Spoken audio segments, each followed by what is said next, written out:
Uzoq yillik zapret, buzilgan oila va og'ir sinovlar. Taniqli xonanda Ozoda Nursaidova necha yoshda? Kanalimizni ilk bor ko'rib turgan bo'lsangiz, videoga like bosishni va obuna bo'lishni unutmang. Ozoda Nursaidova hozirda YouTube tarmog'ida eng ko'p ko'riladigan qo'shiq va kliplarni suratga olmoqda. Yoshligidan musiqaga qiziqqan, hayot yo'li bir tekisda kechmagan san'atkor bu yil 51 yoshni qarshiladi. Shu munosabat bilan uning hayoti va ijodiy faoliyatiga nazar solamiz. Ozoda Nursaidova 1974-yilning 9-oktyabr kuni Toshkent viloyati Nurafshon shahrida dunyoga kelgan. Xonandaning otasi Parpi Nursaidov podpolkovnik bo'lib, uzoq yillar ichki ishlar sohasida faoliyat yuritgan. Onasi esa avtobazada dispetcher bo'lib ishlagan. Hayot yo'llari har doim ham tekis bo'lmaydi. Kimdir onaning, yana kimdir otaning mehriga to'ymay ulg'ayarkan. Bolaligidan inson bu haqida o'ylab, baribir ko'nglida kemtik borligini his qilib yashar ekan. Menda ham shunday kemtik bor. Bolaligimda juda kam gapiradigan, 10 ta savolga bitta javob beradigan qiz edim. O'zim va xayollarim bilan band bo'lib yurardim. Ichimdagilarni boshqalar bilan bo'lishkim kelmasdi, deydi xonanda Ozoda Nursaidova. Asl san'at nasl surati degan gap bor. Xo'sh, Ozoda Nursaidovaning yaqinlari orasida san'atkorlar bo'lganmi? Oilamizda san'atkorlar bo'lmagan, faqatgina onam xorazmcha raqs tushishni yoqtirardi. U paytlari playerlar bo'lardi. Qulog'imga naushnikni tiqib, playerda musiqa eshitishni yaxshi ko'rardim. Qulog'imdan naushnik tushmasdi, faqatgina o'g'il bolalar bilan futbol o'ynashni yoqtirganimni hisobga olmasa, atrofdagilarga e'tibor bermasdim. Inson eshitib ham juda ko'p narsalarni o'rganadi. Fattoxon Mamadaliyev, Rasulqori Mamadaliyev va Hind ragalarini eshitishni yoqtirardim, deydi xonanda. Bugungi kunda asosan estrada yo'nalishida qo'shiqlar kuylaydigan ijodkor maqom xonandasi bo'lishni orzu qilgan. Ammo qandaydir sabablar uning maqom emas, estrada xonandasi bo'lishiga turtki bo'lgan. Konservatoriyaga o'qishga kirganimda ovozing mezzo-soprano ekan. Bunday ovoz juda noyob hisoblanadi deyishgan. Ya'ni bu avjiga chiqqanda tembri buzilib ketmaydigan, kam uchraydigan ovoz hisoblanadi. Maqom qo'shiqlarni ijro etishing kerak deb ko'p aytishardi. 4 yil davomida mumtoz qo'shiqlarni o'rganib ijro etdim. Ammo o'zim ham nimalarnidir yaratgim kelaverardi. Ya'ni menda faqat ijrochilik emas, ijodkorlik xohishi kuchliroq edi. Estrada yo'nalishida ijodni boshlaganimdan keyin ko'p ustozlarim ranjidi. Ammo men sof estrada yo'nalishida ijod qilmayman. Qo'shiqlarimda bir nechta yo'nalishlar, xususan maqomning ham ayrim jihatlari bor, deydi xonanda Ozoda Nursaidova. Ozoda Nursaidova 1999-yili O'zbekiston davlat konservatoriyasini tamomlaydi. 2000-yili yaratilgan Ketma qo'shig'i unga chinakamiga omad keltiradi. Undan keyin yaratilgan Asrasin va Endi men ketaman nomli qo'shiqlari ham xonandaning mashhurlikka erishishiga sabab bo'ladi. 2001-yili o'tkazilgan Tarona taqdimotida u yilning eng yaxshi qo'shig'i nominatsiyasida g'oliblikni qo'lga kiritadi. Xonanda inson qadri loyihasi uchun bergan intervyusida tashkilotchilarning o'yin qurboni bo'lgani va uning to'lovi xonandaga og'ir kelgani haqida so'zlab bergan. 1-daqiqa 2003-yil uchraganman. O'sha yili Xalqlar do'stligi san'at saroyida 13 kunlik konsert bergandim. Oradan bir oy o'tib Ozoda seni yuqoriga chaqirishyapti. Tushuntirish xati yozarkansan deyishdi. Ammo sababini aytishmadi. Ayni o'sha kunlari Surxondaryo bo'ylab o'tkaziladigan konsert dasturiga yo'l olishim kerak edi. Uchrashuv qoldirilib safarga otlandim, ammo o'shanda juda qiziq va tushunarsiz holat bo'ldi.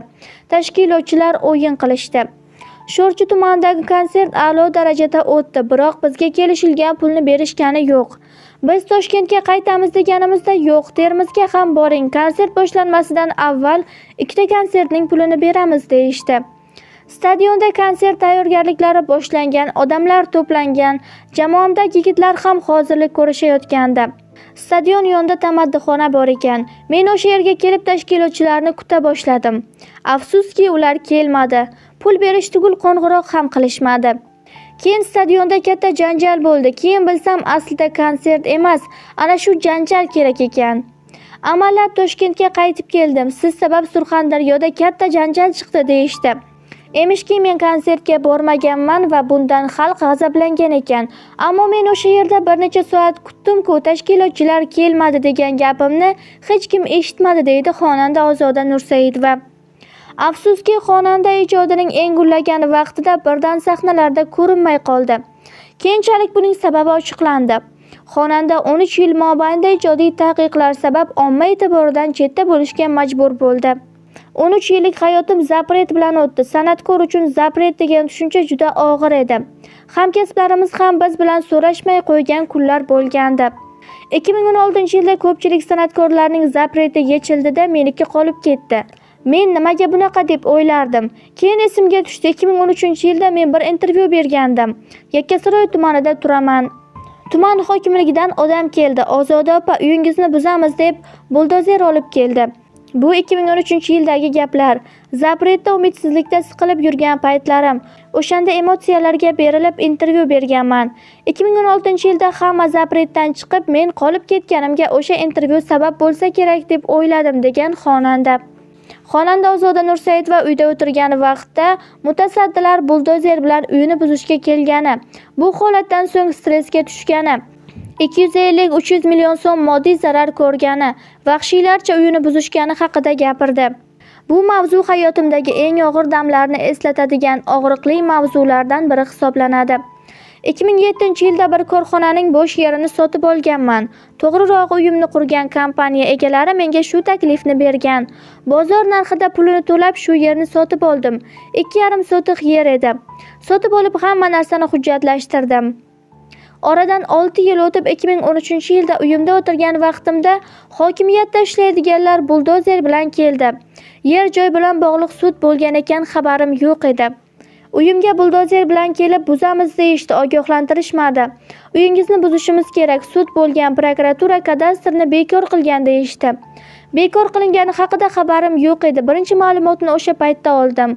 Shunda o'sha payt hokimlikning huquqshunosi menga boshqa bir familiyalarni aytdi va shularning buyrug'i bor dedi.